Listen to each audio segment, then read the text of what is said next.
Hello, everybody, and welcome to another Para Bellum Spotlight, the lore of Conquest. This time round, we're going to be taking a look at Faded Magenta. I'm joined once again by Konstantinos. Hello, It's great everyone. to have you back with us. Nice to be here. So, this delightful fellow, he's not just the bottom of a pile, a mere Pheromancer. No, sirree, Bob. Faded Magenta has a storied past, having stumbled across some erratic drones in a sort of a character spotlight a couple of years ago. In fact, 3 or 4 years ago now. Yep. So we already had a hint of where he was going, and then through the living world, this is developed further. So he's an interesting little character.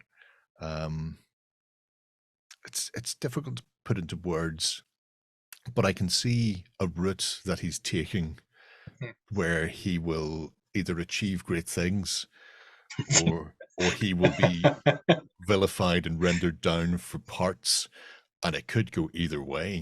That is exactly, like, that pretty much sums up the whole storyline of the Faded Magenta, if I'm honest. Like, at various points during the storyline, I was like, okay, the choice pretty much, I can be very open about it, but because Faded Magenta started with two things in mind. As a character and a storyline that we wanted to explore and we wanted our audience to explore. One was, we had this idea since very early conception of the Spires that the drones, what if some of the drones started, I don't want to give away too much that we haven't revealed through this, but started showcasing, let's say, deviation from their programming. Sure. What if they started developing very basic, very primal proto-civilization, or at least an inkling towards that. So that was one of the things that we wanted to explore through Faded Magenta, because the prime candidate for that was, you know what? A nobody. You know who would notice? A nobody. That would be the only one in the Spires that would notice something like that, because only the Pheromancers, who are the nobodies of the Directorate biomancy lot, only them come in contact with the Underspire, where the drones are mostly active outside of war. So they would be the one to notice, which immediately brought up a second thing, that we're talking about someone that has been crossed, whether fairly or unfairly, and honestly, we kept that open with Faded Magenta. It could be, there are hints that he admits to his own thoughts that, yeah, I was never like the brightest student, but this is a bit over the top where I am now, but I was never the brightest student. Like, there's a reason at the end of the day why I'm here. I didn't do something right. So we wanted exactly to showcase how, let's say, the other half, but it's less than, well, it's more than half, in many ways, live in Aspire. Those that had the potential and ability and to rise, but never did. In fact, they went downwards. That at the same time, though, we didn't want that someone to be a useless nobody. He's still a quite brilliant individual in his own way. Yeah. And he showcases that on numerous occasions through his storyline. So the two themes for us were the weird thing that is happening with the drones and the constant pressure that those below feel from those above in Aspire. And this is true for pretty much every Spire. It is the way it is structured. Considering our kind of, let's say, a blueprint for the Spire society is, and storyline is, the West Indian Company. That is one of the aspects of the East Indian Company. That is one of our inspirations. And the other is modern corporate structure. The guy that kind of ties the rope on the boat in the East Indian Company will take a lot of pressure if he needs to. And that is exactly what we wanted to showcase. So Faded Magenta, maybe for those reasons, I'm not sure. I think because also the style we chose was kind of horror meets comedy, especially in the beginning. Well, yeah. He became something of a fan favorite, and he was a favorite for us from conception. Like, yes, this nobody, I want to write. I want to tell this nobody story. It sounds very interesting. And it turned out great, if I'm honest. Yeah. No, I mean, it's really interesting for me for several reasons, because you get this idea of perception of self, I think is possibly a way to term it. Faded Magenta thinks he's not the brightest. And is that because the society within the spires has gone, well, if you're not up here with the Directorate, then you're nobody. And if you're nobody, then there must be a reason you're nobody. But what he does and how he does it, how he protects his projects and protects himself, let's put it like that, shows that he's more than capable.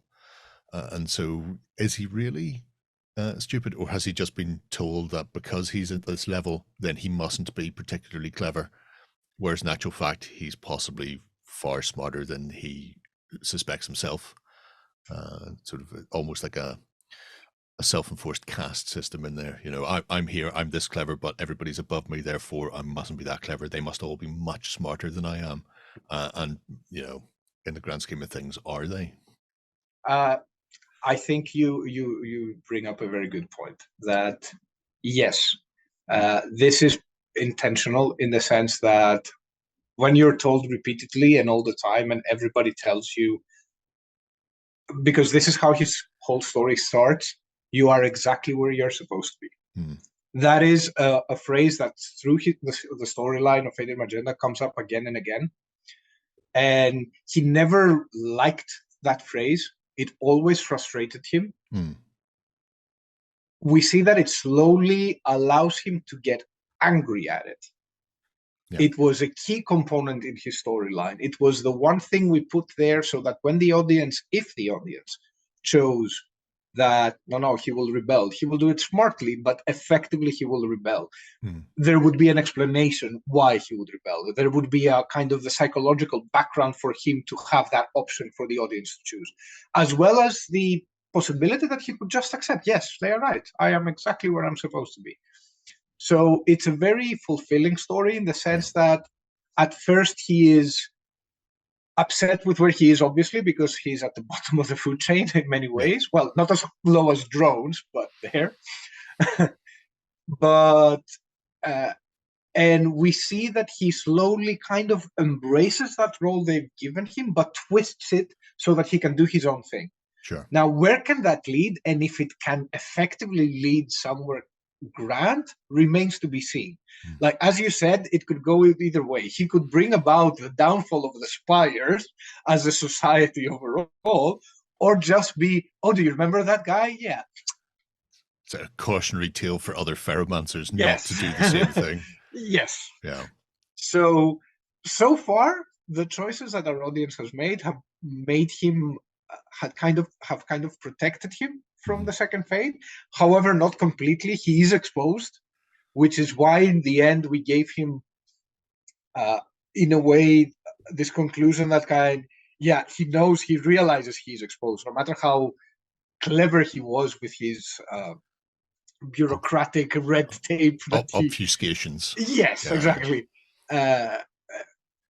He knows deep down that, yes, but whoever it was that was keeping an eye out on me, because at some point he has this kind of secret patron, eventually he's going to wake up one morning and he's going to be like, I wonder how that guy is doing. Yeah. So if a report tells him that guy is dead, all the better for it. Yeah. So he stages his own death, which I find amazing. It's great. And then replaces himself. Yes. Yep. While at the same time, we see that he has, as he has embraced this kind of lowly position he occupies, he also embraces this weird faulty drones who have also kind of embraced him. And he realizes that to them, he's some kind of, if not deity, he's like their king, their emperor, their whatever. So protector.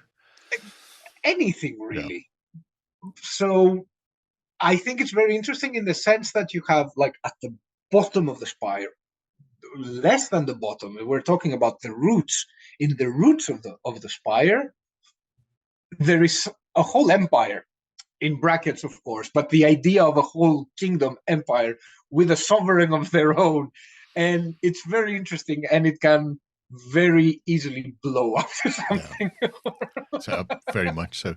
And it's strange that this has all been spawned from an initial little report to On High about some errant drone behavior Yes. that was kicking off. And, and this is just, this in itself gives it an insight into how drones are grown, supervised, catalogued, controlled, I suppose, and the idea that there were issues, some faulty batches going, just that message being sent up the food chain resulted in Faded Magenta weaving his own way through both the spires and the living world as well.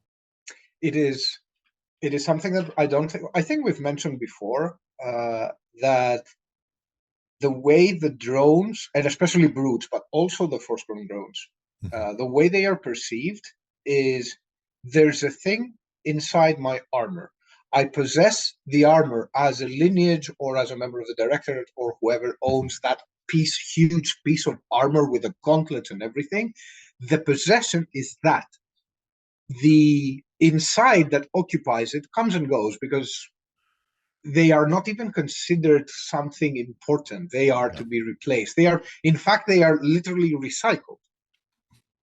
Like an engine part, a new engine being put into the shell of a car. Yes, you keep the car, but you change the engine, or you change some of the gears. That's how they perceive it. That's how expendable they are. And they don't see what those guys that are forced to live with those expendable, because they themselves are considered like, because if you noticed, at the end of the storyline, when he reports his own death effectively using another name, the name of his replacement, there is never any mention in the directives and orders he quotes about find out what has happened to our man. Nobody cares. Yeah. The approach is, there is a decrease of production from the root system that this guy was responsible. Your job is to fix that. And by the way, I found out that he died. Do you want me to do something about that? No, that's fine. Just kick some dirt over him and get the production back up to full speed again. So I think, to your point that you raised earlier, he is intelligent, maybe not in the grand biomantic manner that is more appreciated in Spire society, but he's intelligent in the sense, I had a very evil thought. He's as capable and intelligent as a cockroach. He knows exactly what to use to survive, and so far he's done brilliantly. Yeah. I love the Faded Magenta is one of my favorite characters. I openly admit that. It's a terrific little character. It's well worth going across and reading the Spotlight. And if you haven't already encountered Faded Magenta, then you can go back and read the previous iterations through the living world as well, and see where he came from and how he got to be where he is now. And let's face it, nobody's entirely certain where he is or what he's up to right now. It'll be interesting to see whether or not he pops up in the future. He will. I don't think, I'll be honest, I don't think we will see him very soon. But of course he will. Like, we don't ignore stuff that happened in the living world. Even if it seems for a long time that we do, we don't. They are always in the background. For us, the living world is kind of like an RPG campaign. Mm-hmm. So we are that DM that eventually comes up and tells you, you remember that guy in that tavern that you kind of pissed off? And, here's what happened. He went back, and because he was so pissed off, he did this. And because this happened. And this has spiraled down to this horrible thing. You were the domino that collapsed an empire. I hope you're happy with yourself. Well, yes, but, not exactly. But you know what I mean. That GMs never forget little details that the players kind of dismiss. So don't worry. If you are afraid that, but where's Faded Magenta, you will see him down the line. I promise you that. If nothing else, he's my favorite, or among my favorite. Well, there you have it, folks. Check out both the Living World and the Spotlight over at Para Bellum website now. We will pop the links below, and if you have any questions, please feel free to drop them below as well. Until next time, thank you very much, Konstantinos. Thank you for having me. Bye, everyone. Go ahead and check out our other content on screen now. And while you're at it, why not hit subscribe and remember to ding our dong. Go on, you know you want to click it. Go on.